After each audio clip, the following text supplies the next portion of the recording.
சென்னையில் சிகிச்சையில் இருக்கும் தனது மனைவியை காப்பாற்றுமாறு நகைச்சுவை நடிகர் முத்துக்காளை முதலமைச்சர் விஜய்க்கு கோரிக்கை விடுத்த நிலையில் அமைச்சர் ராஜ்மோகனை நேரடியாக மருத்துவமனைக்கு அனுப்பி உயர் சிகிச்சை அளிக்க முதலமைச்சர் உத்தரவிட்டிருக்கிறார். கீழ்ப்பாக்கம் அரசு மருத்துவமனையில் மூளை இரத்த கசிவு காரணமாக அனுமதிக்கப்பட்டுள்ள தனது மனைவி 17 நாட்களாக நினைவின்றி இருப்பதாக முத்துக்காளை தெரிவித்தார். விஜயுடன் இணைந்து மின்சார கண்ணா, தமிழன், யூத், பகவதி, சுறா உள்ளிட்ட படங்களில் முத்துக்காளை நடித்துள்ளார்.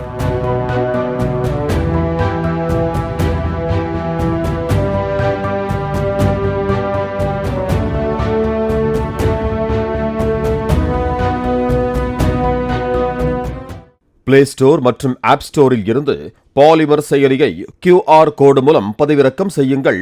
செய்திகளை உடனுக்குடன் பெறுங்கள்.